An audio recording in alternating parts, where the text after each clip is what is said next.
ಆತ್ಮೀಯರು ಆಗಿರ್ತಕ್ಕಂಥ ಶ್ರೀಯುತ ತಿಪ್ಪೇಸ್ವಾಮಿಯವರೇ, ಶಾಸಕರ ಸುಪುತ್ರರು, ಆತ್ಮೀಯರು, ಅಭಿವೃದ್ಧಿಯ ಅಧಿಕಾರರು ಆಗಿರ್ತಕ್ಕಂಥ MD ಕೀರ್ತಿ ಕುಮಾರ್ ಅವರೇ, ಅದೇ ರೀತಿಯಲ್ಲಿ ವೇದಿಕೆಯ ಮೇಲೆ ದಾವಣಗೆರೆ ಜಿಲ್ಲಾ ಘಟಕದಿಂದ ಜಿಲ್ಲಾಧ್ಯಕ್ಷರಾಗಿರ್ತಕ್ಕಂಥ ಒಡೆನಾಥರವರೇ, ಮಾಜಿ ಜಿಲ್ಲಾಧ್ಯಕ್ಷರು ಆತ್ಮೀಯರು ಆಗಿರ್ತಕ್ಕಂಥ ಬಾಲಕೃಷ್ಣನವರೇ, ಮಾಜಿ ಜಿಲ್ಲಾ ಪಂಚಾಯತ್ ಸದಸ್ಯರು, ಜೀವನದಲ್ಲಿ ಅವರು ಎಲ್ಲರನ್ನ ಒಡಾಡಿ ಮಾಡಿಕೊಂಡು ಏನು ಇವತ್ತಿನ ದಿವಸ ಅವರ ಅಧಿಕಾರಿಗಳಾಗಿ ನಿವೃತ್ತಿ ಆಗ್ತದರೋ ಎಲ್ಲರನ್ನು ಸಹ ನಿವೃತ್ತಿ ಆದರೂ ಸಹ ಎಲ್ಲರನ್ನು ಅವರು ಸಹಮತದಿಂದ ಕಾಣಬೇಕು ಅಂತ ನಾನಾದ್ರೂ ಭಾವಿಸ್ತಿದ್ದೀನಿ.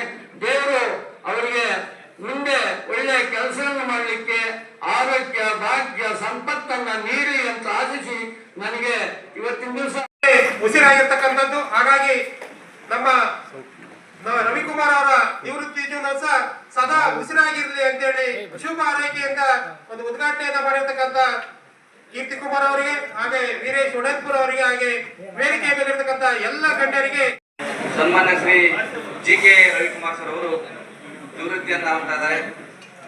ಈ ಒಂದು ನಿವೃತ್ತಿಯ ಬೀಳ್ಕೊಡುಗೆ ಸಮಾರಂಭದ ಅಧ್ಯಕ್ಷತೆಯನ್ನು ವಹಿಸಿಕೊಂಡಿರ್ತಕ್ಕಂತಹ ಕರ್ನಾಟಕ ರಾಜ್ಯ ಸರ್ಕಾರಿ ನೌಕರ ಸಂಘದ ಅಧ್ಯಕ್ಷರು, ಸರ್ಕಾರಿ ನೌಕರರ ಬಾಂಧವರು, ಪತ್ರಿಕಾ ಮಿತ್ರರು, ಮಾಧ್ಯಮ ವರದಿಗಾರರು, ಜೊತೆಗೆ ವಿಶೇಷವಾಗಿ ರವಿಕುಮಾರ್ ಸರ್ ಅವರ ಕುಟುಂಬ ವರ್ಗದವರು ಕೂಡ ಈ ಒಂದು ಕಾರ್ಯಕ್ರಮದಲ್ಲಿ ಭಾಗಿಯಾಗಿದ್ದಾರೆ. ತಮ್ಮೆಲ್ಲರಿಗೂ ಕೂಡ ಕರ್ನಾಟಕ ರಾಜ್ಯ ಸರ್ಕಾರಿ ನೌಕರರ ಸಂಘದ ಪರವಾಗಿ ಮೊದಲನೇದಾಗಿ ಸ್ವಾಗತವನ್ನ ಬಯಸುತ್ತಾ, ಆತ್ಮೀಯರೇ, ತಮಗೆಲ್ಲ ಗೊತ್ತಿದೆ ಇವತ್ತು ಸರ್ಕಾರದ ಆದೇಶಗಳನ್ನ, ಸರ್ಕಾರದ ಸುತ್ತೋಲೆಗಳನ್ನ, ಸರ್ಕಾರದ ಮಾರ್ಗದರ್ಶನಗಳನ್ನ ಕೂಡ ಕಾಲ ಕಾಲಕ್ಕೆ ನಾವು ಸರ್ಕಾರಿ ನೌಕರರು ಅನುಕರಣೆಗಳನ್ನ ಮತ್ತು ಪಾಲನೆಗಳನ್ನ ಮಾಡ್ತಕ್ಕಂತಹ ಜವಾಬ್ದಾರಿ ಸರ್ಕಾರಿ ನೌಕರದಾಗಿದೆ. ಇಂತಹ ಸಂದರ್ಭದಲ್ಲಿ ಇವತ್ತು ಸುದೀರ್ಘವಾಗಿ 33 ವರ್ಷಗಳ ಕಾಲ ಸರ್ಕಾರಿ ಸೇವೆಯಲ್ಲಿದ್ದು ತಮ್ಮ 60ನೇ ವಯಸ್ಸಿಗೆ ಇವತ್ತು ನಿವೃತ್ತಿಯನ್ನ ಆರೋಗ್ಯಕರವಾಗಿ ಇವತ್ತು ನಿವೃತ್ತಿಯನ್ನ ಹೊಂದತಕ್ಕಂತಹ GK ರವಿಕುಮಾರ್ ಸರ್ ಅವರಿಗೆ ಪ್ರಥಮವಾಗಿ ಕರ್ನಾಟಕ ರಾಜ್ಯ ಸರ್ಕಾರಿ ನೌಕರರ ಸಂಘದ ವತಿಯಿಂದ, ಜೊತೆಗೆ ಜಗಳೂರು ತಾಲೂಕಿನ ಸಮಸ್ತ ಸರ್ಕಾರಿ ನೌಕರರ ಪರವಾಗಿ ತುಂಬ ಹೃದಯದ ಅಭಿನಂದನೆ ಜೊತೆಗೆ ಧನ್ಯವಾದಗಳನ್ನು ಕೂಡ ಬಯಸ್ತಾ ಇದೆ. ಇವತ್ತು ರವಿಕುಮಾರ್ ಸರ್ ಅವರ ಬಗ್ಗೆ ಮಾತನಾಡಬೇಕಾದ್ರೆ, ರವಿಕುಮಾರ್ ಸರ್ ಅವರು ಯಾವಾಗಲೂ ಕೂಡ ಶಾಂತ ಸ್ವಭಾವದವರು, ಯಾವಾಗಲೂ ಕೂಡ ನಮ್ಮನ್ನೆಲ್ಲ ಮಾತಾಡ್ಬೇಕಾದ್ರೆ ನಗುಮುಖದಿಂದ ಮಾತಾಡ್ತಾ ಇದ್ರು. ಇಂತಹ ವ್ಯಕ್ತಿ ಇವತ್ತು ಇಷ್ಟೆಲ್ಲ ತಾವೆಲ್ಲ ಜನಗಳ ಕೂಡಿದ ನೋಡಿದ್ರೆ, ಜಗಳೂರು ತಾಲೂಕಿನಲ್ಲಿ ವಿಶೇಷವಾಗಿ ದೀನ ದಲಿತರ, ಬಡವರ, ಹಿಂದುಳಿದ ವರ್ಗದವರ ಹಲವಾರು ಕಾರ್ಯಕ್ರಮಗಳನ್ನ ಮಾಡಿ ತಮ್ಮದೇ ಆಗಿರ್ತಕ್ಕಂಥ ಕಾರ್ಯವನ್ನು ನಿರ್ವಹಿಸಿ ತಮ್ಮದೇ ಆಗಿರ್ತಕ್ಕಂತಹ ಘನತೆಯನ್ನ ಹೊಂದಿ ಇವತ್ತು ನಿವೃತ್ತಿಯನ್ನ ಹೊಂದುತ್ತಿರುವ ಸಂದರ್ಭದಲ್ಲಿ ಇಷ್ಟೊಂದು ಜನ ಸೇರಿದ್ದೀರಿ ಅಂತಂದ್ರೆ ಅವರ ಸಾರ್ಥಕವಾಗಿರ್ತಕ್ಕಂತಹ ಸೇವೆಯನ್ನ ಜಗಳೂರು ತಾಲೂಕಿನಲ್ಲಿ ಸಲ್ಲಿಸಿದ್ದಾರೆ ಅಂತ ಹೇಳಲಿಕ್ಕೆ ನಾನು ಕೂಡ ಹೆಮ್ಮೆ ಅಂತ ಹೇಳಲಿಕ್ಕೆ ಬಯಸ್ತಾರೆ. ಆದ್ಮೇಲೆ ಇವತ್ತು ತಮಗೆಲ್ಲ ಗೊತ್ತಿದೆ, ಸರ್ಕಾರಿ ಸೇವೆಯಿಂದ ನಿವೃತ್ತಿ ಹೊಂದತಕ್ಕಂತಹ ಸಂದರ್ಭದಲ್ಲಿ ಹಲವಾರು ನೌಕರರನ್ನ ನಾನು ನೋಡಿದ್ದೇನೆ. ಇವತ್ತು ಸರ್ಕಾರಿ ಸೇವೆಯಿಂದ ನಿವೃತ್ತಿ ಹೊಂದತಕ್ಕಂತಹ ಸಂದರ್ಭದಲ್ಲಿ 6 ತಿಂಗಳ ಹಿಂದೆ ಜಿಗುಪ್ಸೆಗೆ ಒಳಗಾಗ್ತಕ್ಕಂತಹ ಹಲವಾರು ಸರ್ಕಾರಿ ನೌಕರರಿದ್ದಾರೆ. ನಾನು ನಿವೃತ್ತಿ ಹೊಂದಿದ ನಂತರ ಹೇಗಪ್ಪ ನನ್ನ ಜೀವನ, ಹೇಗೆ ನಾನು ಬದುಕುವುದು, ಹಲವಾರು ಗೊಂದಲಗಳ ನಡುವೆ, ಸಮಸ್ಯೆಗಳ ನಡುವೆ ಬದುಕತಕ್ಕಂಥ ಹಲವಾರು ನೌಕರರನ್ನು ನೋಡಿದಾಗ ಇವತ್ತು ರವಿಕುಮಾರ್ ಸರ್ ಅವರನ್ನು ನೋಡಿದ್ರೆ ಶಾಂತ ಸ್ವಭಾವದಿಂದ ಇವತ್ತು ಮುಂದಿನ ದಿನಮಾನದಲ್ಲಿ ನಾನು ಹಲವಾರು ಸಂಘ ಸಂಸ್ಥೆಗಳಲ್ಲಿ ನನ್ನನ್ನು ನಾನು ತೊಡಗಿಸಿಕೊಂಡು ಮುಂದುವರಿತೇನೆ ಎಂಬ ಒಂದು ಗಟ್ಟಿತನದಿಂದ ಇವತ್ತು ಕುಳಿತುಕೊಂಡಿದ್ದಾರೆ. ಇವತ್ತು ಹಲವಾರು ನಾಯಕರುಗಳನ್ನು ನೋಡಿದಾಗ ನನಗೆ ಅನಿಸ್ತಾ ಇದೆ, ರವಿಕುಮಾರ್ ಸರ್ ಅವರು ಕೂಡ ಮುಂದಿನ ದಿನಮಾನಗಳಲ್ಲಿ ಇಂಥ ಹಲವಾರು ನಾಯಕರುಗಳ ಹಾಗೆ ನಿವೃತ್ತಿ ನಂತರ ನಾಯಕರಾಗಿರ್ತಕ್ಕಂಥ ಹಲವಾರು ಸಂಭವ ಇದೆ ಅಂತ ಹೇಳಲಿಕ್ಕೂ ಕೂಡ ನಾನು ಬಯಸ್ತಾ ಇದ್ದೇನೆ. ಇವತ್ತು ಸರ್ಕಾರಿ ನೌಕರರು ಸರ್ಕಾರ ನಮಗೆ 5 ಗಂಟೆಯಿಂದ 10 ಗಂಟೆಯಿಂದ 5:30ವರೆಗೆ ಸಮಯವನ್ನು ನಿಗದಿಪಡಿಸಿದೆ ಅಂತಂದ್ರೆ, ಇವತ್ತು ನಾವು ಸಂಘದಿಂದ ಹಲವಾರು ಯೋಜನೆಗಳನ್ನ, ಹಲವಾರು ಸವಲತ್ತುಗಳನ್ನ, ವೇತನ ಪರಿಷ್ಕರಣೆ ಆಗಿರ್ಬೋದು, DA ಆಗಿರ್ಬೋದು, ಮುಂಬಡ್ತಿಗಳಾಗಿರ್ಬೋದು, ಇನ್ಕ್ರಿಮೆಂಟ್ಗಳಾಗಿರ್ಬೋದು, ಇವುಗಳನ್ನ ಕೇಳ್ತಕ್ಕಂತಹ ಸಂದರ್ಭದಲ್ಲಿ ಇವತ್ತು ಸರ್ಕಾರನೂ ಕೂಡ ನಮಗೆ ಹಲವಾರು ಷರತ್ತುಗಳನ್ನ ಹಾಕ್ತಕ್ಕಂಥ ಕೆಲಸವನ್ನು ಮಾಡುತ್ತೆ. ಇವತ್ತು ಹಾಕ್ಬೇಕಾಗುತ್ತೆ. ಇವತ್ತು ಕಾಮ್ಸ್ ಅನ್ನ ನಾವು ಕೂಡ ನಮ್ಮ ಜಗಳೂರು ತಾಲೂಕಿನ ಅಧ್ಯಕ್ಷರಿಂದ ಹಿಡಿದು ಇವತ್ತು ರಾಜ್ಯಾಧ್ಯಕ್ಷರವರೆಗೂ ಕೂಡ ಕಾಮ್ಸ್ ಅನ್ನ ನಾವು ವಿರೋಧ ಮಾಡಲಿಕ್ಕೆ ಹೋಗಿಲ್ಲ. ಯಾಕಂದ್ರೆ ಸರ್ಕಾರ ನಮಗೆ ನಿಗದಿಪಡಿಸಿರ್ತಕ್ಕಂಥ ಸಮಯವನ್ನ ಸರಿಯಾದ ಸಮಯಕ್ಕೆ ಸರಿಯಾದ ಸಂದರ್ಭಕ್ಕೆ ಪಾಲನೆ ಮಾಡ್ತಕ್ಕಂಥ ಜವಾಬ್ದಾರಿ ಸರ್ಕಾರಿ ನೌಕರರ ಮೇಲಿದೆ. ಯಾಕಂದ್ರೆ ಇವತ್ತು ಸಾರ್ವಜನಿಕರ ಸೇವೆಯನ್ನ ಮಾಡಬೇಕಾದ್ರೆ ನಾವು ಸರಿಯಾದ ಸಮಯಕ್ಕೆ ಕಚೇರಿಗೆ ಬಂದಾಗ ಮಾತ್ರ ನಾವು ಸಾರ್ವಜನಿಕರ ಸೇವೆಯನ್ನ ಮಾಡಲಿಕ್ಕೆ ಸಾಧ್ಯ ಇದೆ. ಹಾಗಾಗಿ ಇವತ್ತು ಕಾಮ್ಸ್ ಎಂಬಂತಹ ಈ ಒಂದು ಹಾಜರಾತಿಯನ್ನ ನಾವು ಸರ್ಕಾರಿ ನೌಕರರು ಒಪ್ಕೊಳ್ಬೇಕಾಗಿದೆ. ಯಾಕೆ ಈ ಮಾತನ್ನ ಹೇಳ್ತಾ ಇದ್ದೇನೆ ಅಂತಂದ್ರೆ, ಜೊತೆಗೆ ಇವತ್ತು ಕಾಮ್ಸ್ ವಿಚಾರವಾಗಿ ಇನ್ನೊಂದು ಮಾತನ್ನ ಹೇಳ್ಬೇಕಾದ್ರೆ ದಯವಿಟ್ಟು ನಾನು ಸರ್ಕಾರಿ ನೌಕರರಲ್ಲಿ ವಿನಂತಿ ಮಾಡ್ಕೊಳ್ತಕ್ಕಂಥದ್ದಿಷ್ಟೇ, ಇವತ್ತು ಸರಿಯಾದ ಸಮಯಕ್ಕೆ ಹಾಜರಾಗಬೇಕಾದ್ರೆ ಇವತ್ತು ಮೊನ್ನೆ ಒಂದು ಬೆಳಗಾಮಲ್ಲಿ ಒಬ್ಬ ಟೀಚರ್ ಅಪಘಾತಕ್ಕೆ ಒಳಗಾದ್ರು. ಯಾಕಂದ್ರೆ ಮನೆಯಿಂದ ಹೊರಬೇಕಾದ್ರೆ ಲೇಟ್ ಆಗಿ ಹೊರಬೇಕಾದ್ರೆ ನಾವು ಸರಿಯಾದ ಸಮಯಕ್ಕೆ ಹಾಜರಾತಿಯನ್ನು ಆನ್ಲೈನ್ ನಲ್ಲಿ ಕೊಡ್ಬೇಕಾಗುತ್ತೆ. ಅಂತಹ ಸಂದರ್ಭದಲ್ಲಿ ನಾವು ಅತಿ ಬೇಗನೆ ಮನೆಯಿಂದ ಹೊರಟು ನಾವು ಸರಿಯಾದ ಸಮಯಕ್ಕೆ ಕಚೇರಿಗೆ ಹಾಜರಾಗಿ ನಾವು ಕಾಮ್ಸಲ್ಲಿ ಹಾಜರಾತಿಯನ್ನು ಕೊಟ್ರೆ ನಮ್ಮ ಮೇಲಾಧಿಕಾರಿಗಳು ಕೂಡ ಪ್ರಶ್ನೆಯನ್ನ ಮಾಡಲ್ಲ, ಯಾವುದೇ ಸಾರ್ವಜನಿಕರು ಪ್ರಶ್ನೆ ಮಾಡಲ್ಲ, ರಾಜಕಾರಣಿಗಳು ಕೂಡ ಪ್ರಶ್ನೆಯನ್ನ ಮಾಡಲ್ಲ, ಸರ್ಕಾರವನ್ನು ಕೂಡ ಪ್ರಶ್ನೆಯನ್ನ ಮಾಡಲಿಕ್ಕೆ ಸಾಧ್ಯನೇ ಇಲ್ಲ. ಹಾಗಾಗಿ ನಾವು ಇವತ್ತು ಸರಿಯಾದ ಸಮಯವನ್ನ ಪಾಲನೆ ಮಾಡ್ತಕ್ಕಂಥ ಜವಾಬ್ದಾರಿ ಸರ್ಕಾರಿ ನೌಕರರ ಮೇಲಿದೆ. ದಯವಿಟ್ಟು ತಮ್ಮಲ್ಲಿ ವಿನಂತಿ ಮಾಡ್ಕೊಳ್ತಕ್ಕಂಥದ್ದಿಷ್ಟೇ, ಸರಿಯಾದ ಸಮಯಕ್ಕೆ ಕಚೇರಿಗೆ ಹಾಜರಾಗಿ ಸರಿಯಾದ ಸಮಯಕ್ಕೆ ಮನೆಗೆ ಹೋಗಿ. ಯಾಕಂದ್ರೆ ನಮಗೆ ಸರ್ಕಾರಿ ನೌಕರಿ ಎಷ್ಟು ಮುಖ್ಯ ಅಷ್ಟೇ ಮುಖ್ಯ ಕುಟುಂಬನೂ ಕೂಡ. ಇವತ್ತು ಕುಟುಂಬ ವರ್ಗದವರನ್ನು ಕೂಡ ನಾವು ಅಷ್ಟೇ ಸಮವಾಗಿ ಕಾಣಬೇಕಾಗುತ್ತೆ. ಇವತ್ತು ದಿನದ 24 ಗಂಟೆಗಳಲ್ಲಿ 8 ಗಂಟೆಗಳ ಕಾಲ ನಾವು ನಿದ್ರೆಯನ್ನ ಮಾಡಿದ್ರೆ 8 ಗಂಟೆಗಳ ಕಾಲ ಸಹೋದ್ಯೋಗಿಗಳ ಜೊತೆ ಆಫೀಸ್ನಲ್ಲಿ, ಕಚೇರಿಗಳಲ್ಲಿ, ಶಾಲಾ ಕಾಲೇಜುಗಳಲ್ಲಿ ವೇಳೆಯನ್ನ ಕಳೆಯುತ್ತೇವೆ. ಅದರ ಜೊತೆಗೆ ಇನ್ನು ಉಳಿದಿರ್ತಕ್ಕಂಥ 8 ಗಂಟೆಗಳ ಸಮಯದಲ್ಲಿ 4 ಗಂಟೆಗಳ ಕಾಲ ಬೆಳಗಿನ ಅವಧಿಯಲ್ಲಿ, ಇನ್ನು 4 ಗಂಟೆಗಳ ಕಾಲ ಸಂಜೆಯ ಅವಧಿಯಲ್ಲಿ, ರಾತ್ರಿ ಅವಧಿಯಲ್ಲಿ. ಈ 4 ಗಂಟೆಗಳ ಕಾಲ 8 ಗಂಟೆಗಳ ಕಾಲ ನಾವು ಸರ್ಕಾರಿ ನಮ್ಮ ಕುಟುಂಬದ ಜೊತೆಗೆ ಬರಲಿಕ್ಕೆ ಸಾಧ್ಯನೇ ಇಲ್ಲ. ಯಾಕಂದ್ರೆ ಬೆಳಗಿನ ಒಂದು ಅವಧಿಯಲ್ಲಿ ಜಾಗಿಂಗ್, ವಾಕಿಂಗ್, ಸ್ಪೋರ್ಟ್ಸ್ ಮತ್ತು 10 ಹಲವಾರು ನಮ್ಮ ವೈಯಕ್ತಿಕ ದೈನಂದಿನ ಕಾರ್ಯ ಚಟುವಟಿಕೆಗಳನ್ನು ನಿರ್ವಹಿಸತಕ್ಕಂಥ ಸಂದರ್ಭದಲ್ಲಿ ನಾವು ಕುಟುಂಬಕ್ಕೆ ಕೂಡ ಕಡಿಮೆ ಅವಧಿಯನ್ನ ಕೊಡ್ತಕ್ಕಂಥದ್ದು. ಜೊತೆಗೆ ಸಾಯಂಕಾಲವೂ ಕೂಡ ಅಷ್ಟೇ. ಇವತ್ತು ನಮ್ಮ ಸ್ನೇಹಿತರ ಜೊತೆಗೆ ಹೊರಗಡೆ ಹೋಗ್ತೇವೆ, ಮತ್ತೆ ಬಂಧುಗಳ ಜೊತೆ ಹೊರಗಡೆ ಹೋಗ್ತೇವೆ, ಸಹೋದ್ಯೋಗಿಗಳು ಕೂಡ ಜೊತೆ ಹೊರಗಡೆ ಹೋಗ್ತೇವೆ. ಅಂತಹ ಸಂದರ್ಭದಲ್ಲಿ ಕುಟುಂಬಕ್ಕೆ ಹೆಚ್ಚಿನ ಸಮಯವನ್ನ ಕೊಡ್ಲಿಕ್ಕಾಗಲ್ಲ. ಹಾಗಾಗಿ ಇವತ್ತು ಸರ್ಕಾರಿ ನೌಕರಿ ಎಷ್ಟು ಮುಖ್ಯ ಅದೇ ರೀತಿಯಾಗಿ ಕುಟುಂಬನೂ ಕೂಡ ಮುಖ್ಯವಾಗಿರ್ತಕ್ಕಂಥದ್ದು. ತಮ್ಮ ಕುಟುಂಬದ ಜೊತೆಗೆ ತಮ್ಮ ಸಹೋದ್ಯೋಗಿ ಜೊತೆಗೆ ಆರೋಗ್ಯವನ್ನ ಕಾಪಾಡಿಕೊಂಡು ನಮ್ಮ ನೌಕರಿಯನ್ನ, ನಮ್ಮ ಸೇವೆಯನ್ನ ಸಲ್ಲಿಸಬೇಕಾಗಿರ್ತಕ್ಕಂಥದ್ದು ನಮ್ಮ ಆದ್ಯ ಕರ್ತವ್ಯ. ಹಾಗಾಗಿ ಇಂತಹ ಉತ್ತಮವಾಗಿರ್ತಕ್ಕಂಥ ಆರೋಗ್ಯವನ್ನು ಹೊಂದಿರತಕ್ಕಂಥ ರವಿಕುಮಾರ್ ಸರ್ ಅವರು ನಿಜವಾಗ್ಲೂ 60 ವರ್ಷಗಳ ಕಾಲ ಸತತವಾಗಿ ಅವರು ಎಲ್ಲರ ಸೇವೆಯನ್ನ ಮಾಡಿ, ಸಾರ್ವಜನಿಕರ ಸೇವೆಯನ್ನ ಮಾಡಿ ಹಲವಾರು ಅವರ ವೃತ್ತಿಯಲ್ಲಿ ಹಲವಾರು ನೌಕರಗಳನ್ನ ಕಂಡಿರ್ತಾರೆ, ಹಲವಾರು ಅಧಿಕಾರಿಗಳನ್ನ ಕಂಡಿರ್ತಾರೆ. ಅವರೆಲ್ಲರ ಬಾಯಲ್ಲಿ ಕೇಳಿರ್ತಕ್ಕಂಥದ್ದು ಇಷ್ಟೇ, ನಮ್ಮ ರವಿಕುಮಾರ್ ಸರ್ ಅವರು ಉತ್ತಮವಾಗಿರ್ತಕ್ಕಂಥ ಗುಣವನ್ನ ಹೊಂದಿರತಕ್ಕಂಥವ್ರು. ಮನುಷ್ಯನಿಗೆ ಬೇಕಾಗಿರ್ತಕ್ಕಂಥದ್ದು ಇಷ್ಟೇ. ತಿಪ್ಪೇಸ್ವಾಮಿ ಅವರಿಂದ ಹಿಡ್ಕೊಂಡು, ಅಧ್ಯಕ್ಷರಿಂದ ಹಿಡ್ಕೊಂಡು ಹಿಂದಿನ ಅಧ್ಯಕ್ಷರು ಅಜ್ಜಪ್ಪ ಸರ್ ಇದ್ದಾರೆ, ನಮ್ಮ ಚಂದ್ರಪ್ಪ ಸರ್ ಇದ್ದಾರೆ, ತಿಪ್ಪೇಸ್ವಾಮಿ ಸರ್ ಇದ್ದಾರೆ. ಅವರೆಲ್ಲರನ್ನು ಒಳಗೊಂಡಂತೆ ನಾವು ಜಗಳೂರಿಗೆ ಬಂದ್ರೆ ಅಂತಂದ್ರೆ ಸೂರ್ಯನ ಮಲಗಿಸಿ ಚಂದ್ರನ ನೋಡಿ ಹೋಗ್ಬೇಕು ನಾವು. ಇವತ್ತು ಆಗಲ್ಲ. ಯಾಕಂದ್ರೆ ನಾವು ಇವತ್ತು 2 ಕಾರ್ಯಕ್ರಮಗಳನ್ನು ಈಗಾಗಲೇ ಮುಚ್ಕೊಂಡು ಬಂದಿದ್ದೇವೆ, ಇನ್ನೂ 2 ಕಾರ್ಯಕ್ರಮಗಳಿವೆ. ಹಾಗಾಗಿ ನಾವು 5 ಗಂಟೆ ಒಳಗಡೆ 2 ಕಾರ್ಯಕ್ರಮಗಳನ್ನ ನಾವು ಅಟೆಂಡ್ ಮಾಡಬೇಕಾಗಿದೆ. ಇಂತಹ ಒಂದು ನಿವೃತ್ತಿ ಕಾರ್ಯಕ್ರಮದಲ್ಲಿ ಇವತ್ತು ನಮ್ಮ ರವಿ ಸರ್ ವಿಶೇಷವಾಗಿ ಉತ್ತಮ, ಯಾವುದೇ ಕಾರಣಕ್ಕೂ ನೀವು ಫ್ಯಾಮಿಲಿ ಹೋಗ್ಲಿಕ್ಕೆ ಹೋಗ್ಬೇಡಿ, ತಮಾಷೆಗಾಗಿ. ಇಂತಹ ಒಂದು ಉತ್ತಮವಾಗಿರ್ತಕ್ಕಂಥ ವ್ಯಕ್ತಿತ್ವವನ್ನು ಹೊಂದಿರತಕ್ಕಂಥ ರವಿಕುಮಾರ್ ಸರ್ ಅವರಿಗೆ ನಿವೃತ್ತಿಯ ಜೀವನ ಸುಖ, ಶಾಂತಿ, ನೆಮ್ಮದಿಯಿಂದ ಕೂಡಿರಲಿ. ಅವರಿಗೆ ಸರ್ಕಾರಿ ನೌಕರರ ಅಳಲು ಗೊತ್ತು, ಸರ್ಕಾರಿ ನೌಕರರ ಮುಂದಿನ ಭವಿಷ್ಯನೂ ಗೊತ್ತು. ಹಾಗಾಗಿ ಅವರ ಭವಿಷ್ಯನೂ ಕೂಡ ಉಜ್ವಲವಾಗಿರಲಿ. ಇಲ್ಲೇ ಇವತ್ತಿನ ಇಂತಹ ಕಾರ್ಯಕ್ರಮಕ್ಕೆ ನನ್ನನ್ನ ಅತಿಥಿಗಳಾಗಿ ಆಹ್ವಾನಿಸಿ ನನಗೆ ಮಾತಾಡಲಿಕ್ಕೆ ಅವಕಾಶ ಮಾಡಿಕೊಟ್ಟಿರ್ತಕ್ಕಂಥ ಜಗಳೂರು ತಾಲೂಕಿನ ಕರ್ನಾಟಕ ರಾಜ್ಯ ಸರ್ಕಾರಿ ನೌಕರರ ಸಂಘದ ಎಲ್ಲಾ ಹಂತದ ಅಧ್ಯಕ್ಷರಿಗೆ ಮತ್ತು ಎಲ್ಲಾ ಹಂತದ ಪದಾಧಿಕಾರಿಗಳಿಗೆ, ಸಮಸ್ತ ತಾಲೂಕಿನ ಎಲ್ಲಾ ಸರ್ಕಾರಿ ನೌಕರರಿಗೂ ಕೂಡ ನಾನು ತುಂಬು ಹೃದಯದ ಧನ್ಯವಾದಗಳನ್ನ ಮತ್ತು ಅಭಿನಂದನೆಗಳನ್ನು ಸಲ್ಲಿಸಿ ನನ್ನ ಮಾತುಗಳಿಗೆ ವಿರಾಮವನ್ನು ನೀಡ್ತಾ ಇದ್ದೇನೆ. ಥ್ಯಾಂಕ್ ಯು, ಧನ್ಯವಾದಗಳು. ಶುಭ ನುಡಿಯನ್ನ ರವಿಕುಮಾರ್ ಇರ್ತಕ್ಕಂಥ ಮಾನ್ಯ ಅಧ್ಯಕ್ಷರಿಗೆ ಧನ್ಯವಾದಗಳು. ಸಿಕ್ಕಿದ್ದು ಗ್ರೇಸ್ ಪೀರಿಯಡ್ ಅಂತ, ಯಾಕಂದ್ರೆ ಅಧ್ಯಕ್ಷರು ಮಾಡ್ತಾ ಇದ್ದಾರೆ. ಇನ್ನೇನು ಸನ್ಮಾನ ಅಂದ್ರು ರವಿಕುಮಾರ್. ಹಾಗೆ ಈ ನಿವೃತ್ತಿ ಅಂತಕ್ಕಂಥದ್ದು ಸರ್ಕಾರಿ ಸೇವೆಯಲ್ಲಿ ಸಾಮಾನ್ಯವಾಗಿ ಬರ್ತಕ್ಕಂತಹ, ಎಲ್ಲರಿಗೂ ಬರ್ತಕ್ಕಂತಹ ಪ್ರಕ್ರಿಯೆ. ಇವರು ರವಿಕುಮಾರ್ ಸರ್ ಅವರು ಈ ಹಿಂದೆ ಒಂದಷ್ಟು ನಿವೃತ್ತಿ ಆಗ್ಯಾರ. ನಾವು ನೆಕ್ಸ್ಟ್ ಸರ್ವಿಸ್ ಸಾಲಿನಲ್ಲಿ ಇರ್ತಕ್ಕಂಥವ್ರು. ಆದ್ರೆ ಎಷ್ಟು ವರ್ಷ ಸೇವೆಯನ್ನ ಮಾಡಿದೀವಿ ಅನ್ನೋದಕ್ಕಿಂತ ನಮ್ಮ ಸೇವೆ ಅಂತಕ್ಕಂಥದ್ದು ಎಷ್ಟರ ಮಟ್ಟಿಗೆ ಜನರಿಗೆ ತಲುಪ್ತು, ನಾವು ಎಷ್ಟರ ಮಟ್ಟಿಗೆ ನಮ್ಮ ಸಹೋದ್ಯೋಗಿ ಮಿತ್ರರೊಟ್ಟಿಗೆ ನಾವು ಇದ್ವಿ ಅನ್ನೋದಕ್ಕೆ ಇವತ್ತು ನೆರೆದಿರ್ತಕ್ಕಂತಹ ಜನರೇ ಸಾಕ್ಷಿ ಅಂತಕ್ಕಂಥದ್ದನ್ನ ನಾನಾದ್ರೂ ಭಾವಿಸಿದ್ದೆ. ಶ್ರೀರಾಮ ಕಾಡಿಗೆ ಹೋಗುವ ಸಂದರ್ಭದಲ್ಲಿ ಪುರದ ಪುಣ್ಯಂ ಪುರುಷ ರೂಪಿಂದೆ ಹೋಗುತ್ತಿದೆ ಅಂತ ಬರುತ್ತೆ. ನಾನು ಓದ್ತಕ್ಕಂಥ ಸಂದರ್ಭದಲ್ಲಿ ಇದ್ದಂತಹ ಪಾಠ ಪುರದ ಪುಣ್ಯಂ ಪುರುಷ ರೂಪಿಂದೆ ಹೋಗುತ್ತಿದೆ ಅಂತ ಅಂದ್ರೆ ಶ್ರೀರಾಮ ಹೋಗ್ತಕ್ಕಂಥ ಸಂದರ್ಭದಲ್ಲಿ ಅಷ್ಟು ಜನ ಎಲ್ಲರೂ ಕೂಡ ನೆರೆದು ಆ ವ್ಯಕ್ತಿಯನ್ನ ಬೀಳ್ಕೊಟ್ಟಂತಹ ಸಮಯ.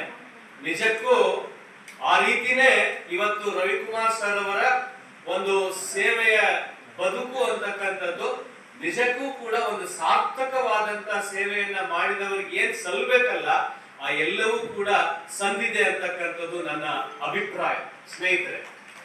ಹಾಗೆಯೇ ಈ ಸಂದರ್ಭದಲ್ಲಿ ಆಯ್ದಕ್ಕಿ ಲಕ್ಕಮ್ಮನವರ ಒಂದು ಹೊಸ ನೆನಪು ಬರುತ್ತೆ. ಏನು ಅಂದ್ರೆ ಮನ ಶುದ್ಧವಿಲ್ಲದವಂಗೆ ದ್ರವ್ಯದ ಬಡತನವಲ್ಲದೆ ಚಿತ್ತ ಶುದ್ಧದಲ್ಲಿ ಕಾಯಕ ಮಾಡುವ ಸದ್ಭಕ್ತಂಗೆ ಎತ್ತ ನೋಡಿದ ರಕ್ತ ಲಕ್ಷ್ಮಿ ತಾನಾಗಿಪ್ಪಳು ಅಂತ. ರವಿಕುಮಾರ್ ಸರ್ ಅವರು ಬಹಳಷ್ಟು ಆಗರ್ಭ ಶ್ರೀಮಂತರು ಅಂತ ಹೇಳ್ತಿಲ್ಲ ನಾನು. ಲಕ್ಷ್ಮಿ ತಾನಾಗಿರ್ಪಳು ಅಂದ ತಕ್ಷಣ ಏನೆಲ್ಲ ಇದೆ ಶ್ರೀಮಂತಿಕೆ ಅಂತ ಅಲ್ಲ. ಕಲಿನಾಥ್ ಸರ್ ಅವರು ಪ್ರಾಸ್ತಾವಿಕವಾಗಿ ಮಾತನಾಡುವಾಗ ಒಂದಷ್ಟು ವಿಚಾರಗಳನ್ನೆಲ್ಲವನ್ನು ಕೂಡ ಹೇಳ್ತಾ ಇದ್ರು. ಅವರು ಹುಟ್ಟಿದ ಗ್ರಾಮ, ಆರೋಗ್ಯವನ್ನ ಭಗವಂತ ಕರುಣಿಸ್ಲಿ ಅಂತ ಹೇಳ್ತಾ ವೇದಿಕೆ ಮೇಲೆ ನನ್ನೊಟ್ಟಿಗೆ ಕೆಲಸ ಮಾಡಿರ್ತಕ್ಕಂಥ ಈ ಹಿಂದೆ ಅಜ್ಜಪ್ಪನವರ ಅಧ್ಯಕ್ಷರಾಗಿದ್ದರು, ಈಗ ತಿಪ್ಪೇಸ್ವಾಮಿ ಅವರಿದ್ದಾರೆ. ಅದೇ ರೀತಿ ಅದರಿಂದ ರವಿಕುಮಾರ್ ಸರ್ ಅವರು ಒಬ್ಬ ನಿರ್ದೇಶಕರಾಗಿ ಗೌರವಾಧ್ಯಕ್ಷರಾಗಿನೂ ಕೂಡ ಈ ಒಂದು ಸರ್ಕಾರಿ ಸೇವೆಯನ್ನು ಸಲ್ಲಿಸಿದ್ದಾರೆ. ಅವರ ಒಂದಷ್ಟು ಸೇವೆ ಮುಂದಿನ ದಿನಗಳಲ್ಲಿ ಬೇರೆ ಬೇರೆ ಕ್ಷೇತ್ರಗಳಿಗೆ ವ್ಯಾಪಿಸಲಿ ಅಂತ ಹೇಳ್ತಾ ನನಗೂ ಕೂಡ ಒಂದು ಗ್ರೇಸ್ ಪೀರಿಯಡ್ ತರ ಮಾತನಾಡಲಿಕ್ಕೆ ಅವಕಾಶ ಕಲ್ಪಿಸಿಕೊಟ್ಟಂತಹ ವಿಶೇಷವಾಗಿ ರವಿಕುಮಾರ್ ಸರ್ ಅವರಿಗೆ ವೇದಿಕೆ ಮೇಲೆ ಎಲ್ಲ ಗಣ್ಯರಿಗೆ ವಂದಿಸಿ ನನ್ನ ಮಾತನ್ನು ಮುಗಿಸ್ತಾ ಇದ್ದೀನಿ. ಜೈ ಹಿಂದ್, ಜೈ ಕರ್ನಾಟಕ. ಥ್ಯಾಂಕ್ ಯು, ಧನ್ಯವಾದ. ಅಜ್ಜಪ್ಪನವರು ಪ್ರತಿ ಅಧ್ಯಕ್ಷರು ಸಹ ಸನ್ಮಾನ ಮಾಡಿ ಅವರು ಅಧ್ಯಕ್ಷ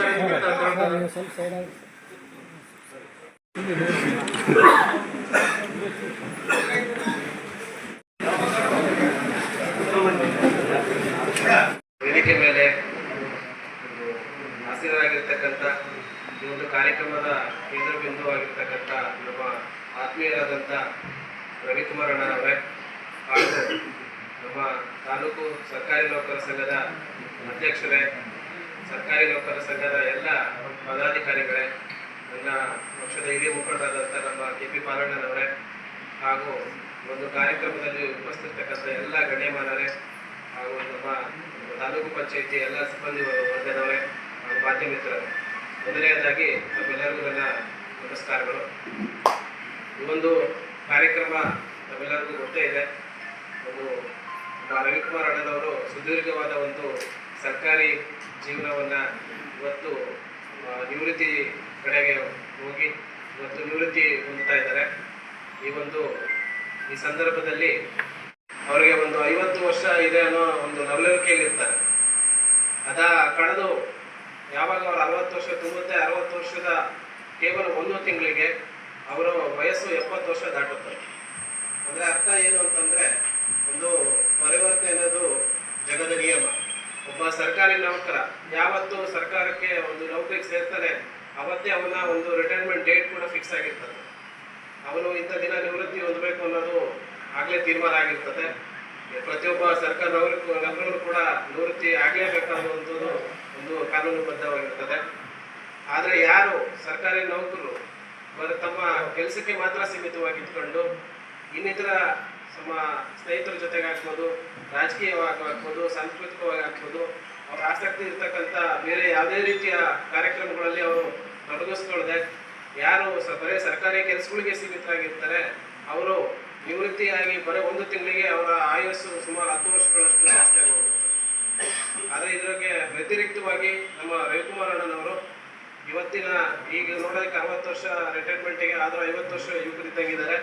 ಈಗ ರಿಟೈರ್ಮೆಂಟ್ ಆದರೂ ಕೂಡ ಇವರು ಇದೇ ರೀತಿಯಾಗಿ ಅವರ ಆರೋಗ್ಯವನ್ನ ಕಾಪಾಡಿಕೊಂಡು ಏನು ಈಗ ನಮ್ಮೆಲ್ಲ ಇಲಾಖೆ ಮುಂಚೆನೆ ಅವರು ಸರ್ಕಾರಿ ನೌಕರದ ಅಧ್ಯಕ್ಷರಾಗಿ ಕೆಲಸ ಮಾಡಿದ್ದಾರೆ. ಅವರ ಮಾರ್ಗದರ್ಶನ, ಸಲಹೆ, ಸಹಕಾರ ನೋಡಿದಂತ ಈಗಿರ್ತಕ್ಕಂಥ ನಮ್ಮ ಸರ್ಕಾರಿ ಎಲ್ಲ ಸಿಬ್ಬಂದಿ ವರ್ಗದವರು ಅವರಿಗೆ ನಮ್ಮ ತಾಲೂಕು ಸರ್ಕಾರಿ ನೌಕರರ ಸಂಘದ ಒಬ್ಬ ಗೌರವ ಅಧ್ಯಕ್ಷನಾಗಿ ನೇಮಿಸಿಕೊಂಡು ಅವರಿಗೆ ಇರ್ತಕ್ಕಂಥ ಪ್ರತಿಯೊಬ್ಬ ಸರ್ಕಾರಿ ನೌಕರಿಗೆ ಹಾಗೂ ತಾಲೂಕಿನ ಜನತೆಗೆ ಅವರು ಸಹಕಾರ ಮಾಡ್ತಾ ಬಂದಿರ್ತಾರೆ.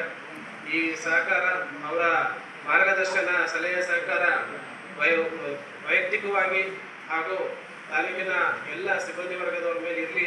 ಜೊತೆಗೆ ವಿಶೇಷವಾಗಿ ಅವರ ಸಲಹೆ, ಸಹಕಾರ, ಮಾರ್ಗದರ್ಶನ ನಮ್ಮ ಜೊತೆಗೆ, ನನ್ನ ಜೊತೆಗೆ ವೈಯಕ್ತಿಕವಾಗಿ ಕೊನೆತಕ್ಕನ ಈ ಸಂದರ್ಭದಲ್ಲಿ ಅವರನ್ನು ಕೇಳ್ಕೊಳ್ತಾ, ಅವರ ಒಂದು ನಂಬಿಕೆ ಹಾಗೂ ಅವರ ಒಡನಾಟ ತುಂಬಾ ಕಮ್ಮಿ. ನಾನು ಸರ್ಕಾರಿ ನೌಕರನಾಗಿದ್ದ ಸಂದರ್ಭದಲ್ಲಿ ನಾವು ತಾಲೂಕು ಸರ್ಕಾರಿ ನೌಕರ ಸಂಘದ ಒಬ್ಬ ಪದಾಧಿಕಾರಿಯಾಗಿ ಆ ಸರ್ಕಾರದರ್ಶನ ಹೀಗೆ ಇರಲಿ ಅಂತಂದು ಈ ಸಂದರ್ಭದಲ್ಲಿ ಅವರಲ್ಲಿ ಕೇಳ್ಕೊಳ್ತಾರೆ. ನನಗಿಂತ ಹೆಚ್ಚಾಗಿ ಶಾಸಕರು, ಅದರ ನನ್ನ ತಂದೆಯವರ ಜೊತೆಗೆ ಅವರ ಬಹಳ ಆತ್ಮೀಯ ಒಡನಾಡಿಗಳು. ಇವತ್ತು ಕಾರ್ಯಕ್ರಮದಲ್ಲಿ ಅವರು ಇರಬೇಕಾಗಿತ್ತು, ಅನಿವಾರ್ಯ ಕಾರಣಗಳಿಂದ ಅವರು ಈ ಸಂದರ್ಭದಲ್ಲಿ ಅಷ್ಟು ಒಂದು ಆತ್ಮೀಯರು. ಈಗ ನನಗೂ ಅಷ್ಟು ಆತ್ಮೀಯತೆ ಇಲ್ಲ, ಹಾಗಾಗಿ ಜಾಸ್ತಿ ಇರಲಿ ಅಂತಂದು ಈ ಸಂದರ್ಭದಲ್ಲಿ ಕೇಳ್ತಾ, ಈ ಒಂದು ಕಾರ್ಯಕ್ರಮದಲ್ಲಿ ಭಾಗವಹಿಸಿ ರವಿಕುಮಾರ್ ಅವರಿಗೆ ಗೌರವ ಸಲ್ಲಿಸಕ್ಕೆ ಅವಕಾಶ ಮಾಡಿಕೊಟ್ಟ ನಮ್ಮ ತಾಲೂಕು ಸಂಘದ ಅಧ್ಯಕ್ಷರುಗಳೇ, ಪದಾಧಿಕಾರಿಗಳೇ ಹಾಗೂ ತಮ್ಮೆಲ್ಲರಿಗೂ ನನ್ನ ವಂದಿಸಿ ನನ್ನ ಮಾತುಗಳು ಮುಗಿಸ್ತಾ ಇದ್ದೀನಿ. ನಮಸ್ಕಾರ. ವಿತ್ ಪರ್ಮಿಷನ್ ಬರ್ಲಿಕ್ಕೆ, ಬಟ್ ತರಬೇತಿ ತುಂಬಾ ಕಠಿಣವಾಗಿದ್ದರಿಂದ ಅವ್ರಿಗೆ ಅನುಮತಿ ಸಿಗ್ಲಿಲ್ಲ. ಆದ್ರಿಂದ ಬಹಳ ನಿರಾಶೆಯಿಂದ ಅವರು ಇವತ್ತು ಅಲ್ಲಿದ್ದಾರೆ, ಫಿಸಿಕಲಿ ಅಲ್ಲಿದ್ದಾರೆ, ಮೆಂಟಲಿ ಅವರು ಇಲ್ಲೇ ಅನ್ಬೇಕು ಗೊತ್ತಿಲ್ಲ, ಸ್ನೇಹಿತರು ನಮಗೂ ಗೊತ್ತಿಲ್ಲ. ನಾವು ಜೊತೆಗೆ ಇದ್ದಂಥವ್ರು ಅಂತ ರವಿಕುಮಾರ್ ಅವರೇ, ವೇದಿಕೆ ಮೇಲೆ ಆಸೀನರಾಗಿದ್ದಂಥ ನೌಕರ ಸಂಘದ ಅಧ್ಯಕ್ಷ ತಿಪ್ಪೇಸ್ವಾಮಿ ಅವರೇ, ಎಲ್ಲ ನೌಕರ ಸಂಘದ ಮಾಜಿ ಅಧ್ಯಕ್ಷರು, ಸದಸ್ಯರುಗಳೇ, ಮತ್ತು ವೇದಿಕೆ ಮುಂದೆ ಆಸೀನರಾಗಿದ್ದಂಥ ರೇವಣ್ಣರ ಎಲ್ಲ ಸ್ನೇಹಿತರೆ, ಎಲ್ಲ ಸರ್ಕಾರಿ ನೌಕರ ಬಂಧುಗಳೇ ಮತ್ತು ಕುಟುಂಬ ವರ್ಗದವರು. ರವಣ್ಣ ನಾವು ಒಂದು 10 ವರ್ಷ ಮನೆಗೆ ಜೊತೆಗೆ ಇದ್ವಿ. ನಾವು ಈಗೇನು ಗೌಡಗಟ್ಟಿ ನಾಗಮ್ಮ ಅಂತ ಹೇಳಿದ್ರಲ್ಲ ನಮ್ಮಮ್ಮರವರು, ನಾಗಮ್ಮ ಅಂತೇಳಿ ಜಿಲ್ಲಾ ಪಂಚಾಯತಿ ಮಾಜಿ ಉಪಾಧ್ಯಕ್ಷರು, ಇವತ್ತೇರು. ನಾನು ಜಾಸ್ತಿ ಅಲ್ಲೇ ಮನೆಗೆ ಇರ್ತಿದ್ದೆ. ನಾನು ಮನವೊಳಗೆ ಬಂದರೆ ರವಣ್ಣ ಮನವೊಳಗೆ ಹೊರ ಹೋಗ್ತಿದ್ದೆ. 4 ಮಾತಾಡ್ತಿರ್ಲು ಅವರು. ಅಕ್ಕರ್ ಬರೋವರೆಗೂ ನಮ್ಮ ಕೈಗೆ ಸಿಗ್ತಿರಲ್ಲ, ಹಂಗೆ ಹೋಗ್ಬಿಡೋದು. ಆ ಅಜ್ಜಿ ಮಾತಾಡ್ತಿದ್ದಂಗೆ ಓದಗಣಪ್ಪ ರವಿ, ನಿಮ್ಮ ಮಣ್ಣು ಓದಗಣಪ್ಪ ಒಳಗೆ ಹೋಗ್ಬಿಟ್ಟಿದ್ದೀವಿ ಕರೆಯಕೊಂಡು. ಅಂದರೆ ಸುಮಾರು 10 ವರ್ಷ ಜೊತೆಗೆ ಮನೆ ಕೆಲಸ ಜೊತೆಗಿದ್ದಂಥವ್ರು. ಅದಾದಮೇಲೆ ಜಿಲ್ಲಾ ಪಂಚಾಯತಿ ಮೆಂಬರ್ ಆಗಿ ಒಂದು 10 ವರ್ಷ ಇಲ್ಲಿ ಆಫೀಸ್ಗೆ ಕೆಲಸ ಜೊತೆಗೆ ಮಾಡಿದ್ರು. ಅಂದರೆ ಅವ್ರ ಅಧಿಕಾರಿಯಾಗಿ ನಾವು ರಾಜಕಾರಣ ಆಗಿ ಕೆಲಸ ಮಾಡಿದಂಥವ್ರು. ಭಾಳ ಗೊತ್ತು. ಮತ್ತು ಅವ್ರ ಕುಟುಂಬ ಪೂರ್ತಿ ಏನು ಅಣ್ಣ ತಮ್ಮರು, ಅಕ್ಕರು, ತಂಗಿರು ಎಲ್ಲ ಸಹ ಹೆಂಗೆ ಅವ್ರಿಗೆ ಅಣ್ಣರು, ಅವನಿಗೆ ಹೆಂಗೆ ಎಲ್ಲ ಅಣ್ಣರು, ಮತ್ತು ಎಲ್ಲ ಅವ್ರಿಗೆ ಹೆಂಗೆ ತಂಗಿರೋರು, ಅಕ್ಕರು, ನಮಗೆಲ್ಲ ಅಕ್ಕರು. ಹಾಗಾಗಿ ಅವರ ಜೀವನ ಸುಖವಾಗಿ ನಡ್ಕೊಂಡ್ಬಂದಿದೆ. ಒಂದೇ ತಾಲೂಕಲ್ಲಿ ಸುಮಾರು ವರ್ಷಗಳ ಕಾಲ ಒಳ್ಳೆ ಸೇವೆಯನ್ನು ಮಾಡಿದರು. ಅಂದರೆ ಯಾವತ್ತೂ ಯಾರಿಗೂ ಸಹ ಎಲ್ಲೂ ಕೆಟ್ಟದಾಗಿ ನಡ್ಕೊಂಡೇ ಇಲ್ಲ. ಯಾಕೆಂದರೆ ಅವರು ಒಳ್ಳೆ ಚಿಕ್ಕ ವಯಸ್ಸಿನಲ್ಲೇ ಸರ್ಕಾರಿ ನೌಕರಿ ಸಿಕ್ತು, ಮನೆಗಳಿಗೆ ಚೆನ್ನಾಗೂ ಇದ್ದರು. ಎಲ್ಲ ಸರ್ಕಾರಿ ನೌಕರಿ ಇತ್ತು, ಅಣ್ಣರು ಸಹ ಸರ್ಕಾರಿ ನೌಕರಾಗಿದ್ದರು, ಮತ್ತು ದೊಡ್ಡ ಜಮೀನ್ದಾರರು ಬೆಳೀತಿದ್ರು, ಮತ್ತು ಅವ್ರ ಅತ್ತೆ ರಾಜಕೀಯದಲ್ಲಿ ಒಳ್ಳೆಯ ಸ್ಥಾನದಲ್ಲಿದ್ದರು. ಇಷ್ಟೆಲ್ಲ ಇದ್ದರೂ ಸಹ ಎಂದೂ ಯಾವತ್ತು ಲೇ ಅಂತ ಯಾರು ಬಂದಿಲ್ಲ, ಗೊತ್ತಿಲ್ಲ ಅನ್ನೋದು ಗೊತ್ತಿಲ್ಲ ಅವ್ರಿಗೆ. ಏನಪ್ಪ ಅಂದರೆ ಎಲ್ಲರನ್ನೂ ಸಹ ಭಾಳಷ್ಟು ಚೆನ್ನಾಗಿ ಮಾತಾಡ್ಸ್ಕೊಂಡು, ಅದರಲ್ಲಿ ವಿಶೇಷವಾಗಿ ಸರ್ಕಾರಿ ನೌಕರಕ್ಕೆ ಇನ್ನೂ ಚೆನ್ನಾಗಿ ಎಲ್ಲರ ಜೊತೆಗೆ ಒಡನಾಟ ಬೆಳೆಸ್ಕೊಂಡು, ಸ್ವಲ್ಪ ಖರ್ಚುದಾರಿ ಬೇರೆ ಕಷ್ಟದಲ್ಲಿದ್ದು ಸಹ ಎಲ್ಲ ವಿಷಯದಲ್ಲಿ ಸಹಕಾರ ಕೊಡ್ತಾರೆ. ಹಾಗಾಗಿ ಅವರು ಯಾವಾಗಲೂ ಸಹ ಇದೇ ಥರ ಬೆಳೆದು ಬಂದಿದ್ದಾರೆ. ಇನ್ನು ಹೇಳಿದಂಗೆ ಮುಂದೆ ಫ್ಯಾಮಿಲಿ ಟೈಮ್ ಭಾಳಷ್ಟು ವಿಶೇಷವಾಗಿ ಭಾಳ ಸ್ನೇಹಿತರು ಅವರೆಲ್ಲ ಜೊತೆಗೆ ಅವ್ರ ಜೊತೆಗೆ అందరూ ನಮ್ಮ ಕೋಆಪರೇಟಿವ್ ಮಾಸ್ಟರ್ ಇರ್ಬೋದು, ಇನ್ನು ಪ್ರತಿ ವೇದಿಕೆ ಮೇಲೆ ಇರ್ತಕ್ಕಂಥ ಎಲ್ಲರೂ ಸಹ ಏನು ಆಸೆ ಮಾಡೋರು ನಾವು ಮನೆಗೊಂಡ್ರು ಗೊತ್ತಿರೋದು ಇನ್ನೆಲ್ಲ ಟೈಮ್ ಭಾಳಷ್ಟು ಜನ ಸರ್ಕಾರಿ ನೌಕರರ ಜೊತೆ ಇರ್ತಕ್ಕಂಥದ್ದು. ಹಾಗಾಗಿ ಅವರ ಸುದೀರ್ಘ ಏನು ಸೇವೆ ಇದೆಯಲ್ಲ ಅದು ತಾಲೂಕು ಒಳ್ಳೆ ಚೆನ್ನಾಗಿದೆ. ಎಲ್ಲಿ ಯಾವತ್ತೂ ಸಹ ಯಾರಿಗೂ ಎಂಥ ಪರಿಸ್ಥಿತಿ ಬಂದರೂ ಸಹ ಒಂದೇ ಒಂದು ಶಬ್ದನ ಅರ್ಥ ಹಿಡ್ಕೊಂಡೇ ಇಲ್ಲ, ಅಷ್ಟು ಚೆನ್ನಾಗಿ ಮಾಡ್ಕೊಂಡ್ಬಂದಿದ್ದಾರೆ. ಅವರ ಅದಕ್ಕಾಗಿ ಅವರು ಚೆನ್ನಾಗಿದ್ದಾರೆ. ಎಂದೂ ಸಹ ಅದಕ್ಕೂ ಆಸೆ ಪಟ್ಟಂತಾರಲ್ಲ. ಹಾಗಾಗಿ ಅವರು ಎಲ್ಲರ ಸಂಪರ್ಕದಲ್ಲಿ ಇದ್ದಾರೆ. ಏನು ಅವ್ರ ಸಂಬಂಧಿಕರು ಇದ್ದಾರೆ, ಅವ್ರ ಸ್ನೇಹಿತರಿಗೆ ಎಷ್ಟು ಟೈಮ್ ಕೊಟ್ಟಿದ್ದಾರೆ, ಸಂಬಂಧಿಕರಿಗೆ ಎಲ್ಲರೂ ಸಹ ಅಷ್ಟೇ ಟೈಮ್ ಕೊಟ್ಟಿದ್ದಾರೆ. ಇಲ್ಲ ಅಂತ ಏನು ಟೈಮ್ ಕೊಟ್ಟಿಲ್ಲ ಅಂತಿಲ್ಲ. ಶಾರ್ಟ್ ಟೈಮ್ ಒಳಗೆ ಎಲ್ಲರಿಗೂ ಚೆನ್ನಾಗಿ ಹುಡ್ಕೊಂಡು ಬಂದಿದ್ದಾರೆ. ವಿಶೇಷವಾಗಿ ಎಲ್ಲ ಅಕ್ಕ ತಂಗಿಯರಿಗೂ, ಮನೆಯವರಿಗೂ, ಮಕ್ಕಳಿಗೂ, ಹಳೆಯರಿಗೂ ಭಾಳಷ್ಟರಿಗೆ ಒಳ್ಳೆ ಚೆನ್ನಾಗಿ ಗೌರವ ಕೊಡ್ಕೊಂಡು ನಡ್ಕೊಂಡು ಬಂದಿದ್ದಾರೆ. ತೊಂದರೆ ಹಾಗೆ ಆ ಥರ ಇನ್ನೂ ಹೆಚ್ಚಿನ ಮಟ್ಟದವರನ್ನ ಮಾಡಲಿ. ಯಾಕೆಂದರೆ ಭಾಳಷ್ಟು ಜನ ಸರ್ಕಾರಿ ನೌಕರಿ ಇರ್ತಕ್ಕಂಥವ್ರು ಅವ್ರ ಮನೆ ಆಯಿತು, ಅವ್ರ ಹೆಂಡತಿ ಮಕ್ಕಳು ಅಷ್ಟೇ ಆಯಿತು, ಅವರಷ್ಟೇ ಅಂತ ಹೇಳ್ತಾರೆ. ಹಂಗಲ್ಲ ರವೀಣ್, ಹಂಗಲ್ಲ. ಅವರ ಟೋಟಲ್ ಫ್ಯಾಮಿಲಿಗೆ ಎಷ್ಟು ಸಾಧ್ಯಕ್ಕದಷ್ಟು ಸಹಾಯ ಮಾಡ್ತಕ್ಕಂಥದ್ದು ಇದೆ. ಮತ್ತು ಆಮೇಲೆ ಹಿರಿಯರ ಮಾತುಗಳನ್ನು ಕೇಳಿ ಕೆಲಸ ಮಾಡ್ತಕ್ಕಂಥದ್ದು ಇದೆ. ಮತ್ತು ಎಲ್ಲ ಸರ್ಕಾರಿ ನೌಕರಿ ಜೊತೆ ಕೆಲಸ ಮಾಡಿ ಅವರಿಗೂ ಭಾಳಷ್ಟು ಸಹಕಾರವನ್ನು ಕೊಟ್ಟು ಬಂದಿರ್ತಕ್ಕಂಥದ್ದು ಇದೆ. ಯಾವುದರಲ್ಲಿ ಫೇಲ್ಯೂರ್ ಇಲ್ಲ. ಹಾಗಾಗಿ ಅವರ ನಿವೃತ್ತಿ ಜೀವನ ಮುಂದಿನ ದಿನ ಇನ್ನೂ ಚೆನ್ನಾಗಿರಲಿ, ಹೇಳ್ದಂಗೆ ಸ್ವಲ್ಪ ಟೈಮ್ ಕೊಡಲಿ ಈಗಾದ್ರೂ ಅಂತೇಳಿ ಹೇಳ್ತಾ, ಹಾಗಾಗಿ ರಾಜಕೀಯಕ್ಕೆ ಅಂತೇಳಿ ಮೇಡಮ್ ಹೇಳಿದ್ರು. ಒಂದು ನಿಮಿಷ ರಾಜಕೀಯದ ಬಗ್ಗೆ ಮಾತಾಡ್ತಿರ್ಲಿಲ್ಲ.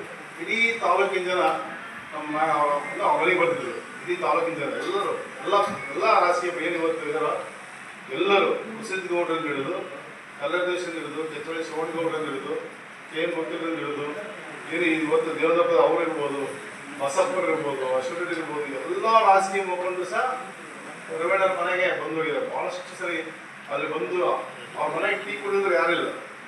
ಆ ಜಾತಾ ಪೋಟಲ್ಲಿ ಟೀ ಹೇಳಿ ಕಾರ್ಬನ್ಗೆ ಹೇಳಿ ಸಾಕಾಗೋದು ನಮಗೆ. ಅಷ್ಟು ಜನ ಬರೋ ವಜನಲ್ಲಿ ಒಂದು ಅಷ್ಟೊಂದು ರಾಜಕಾರಣ ಇದ್ದು ಸಹ ಯಾವತ್ತು ರಾಜಕಾರಣದ ಜೊತೆಗೆ ಎಂದೂ 5 ನಿಮಿಷ ಮಾತಾಡೋದನ್ನ ನೋಡಿಲ್ಲ ನಾವು.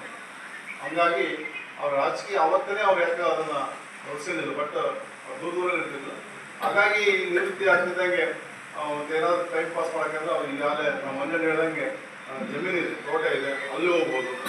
ನಾವೆಲ್ಲ ಇರ್ತೀವಿ, ನಾವು ನಮ್ಮ ಜೊತೆಗೆ ಬಂದು ನಾವು ಜೊತೆ ಕರ್ಕೊಂಡು ಹೋಗ್ತೀವಿ. ರಾಜಕೀಯವಾಗಿ ಹೆಲ್ತಿಗೆ ಇರ್ಬೋದು, ಹೆಲ್ತಿಗೆ ಇರೋಕ್ಕೆ ಏನು ಬೇಕೋ ಅದೆಲ್ಲವನ್ನ ಆಯ್ಕೆ ಮಾಡ್ತೀವಿ ಅಂತೇಳಿ ಹೇಳಕ್ಕೆ ಬಯಸ್ತಾ, ಎಷ್ಟು ಸಾಧ್ಯ ಆದಷ್ಟು ಮನೆ ಫ್ಯಾಮಿಲಿಗೆ ಟೈಮ್ ಕೊಡ್ತಕ್ಕಂಥ ಕೆಲಸನೂ ಆಗಲಿ, ನಿಮ್ಮ ಜೀವನ ಸುಖಕರವಾಗಿ ಸಾಗಲಿ. ಏನು ಇಲ್ಲಿವರೆಗೂ ಸ್ನೇಹಿತರ ಜೊತೆ ಇದ್ದರೂ ಅದನ್ನು ಮುಂದುವರ್ಸ್ಕೊಂಡು ಹೋಗಿ ಅಂತೇಳಿ ಹೇಳಕ್ಕೆ ಬಯಸಿ, ನಿವೃತ್ತಿ ಜೀವನ ಇನ್ನೊಂದು ಸರಿ ಸುಖವಾಗಿರೋ ಅಂತೇಳಿ ದೇವರಲ್ಲಿ ಪ್ರಾರ್ಥನೆ ಮಾಡಿ ನನ್ನ ಮಾತು ಮುಗಿಸ್ತಾರೆ.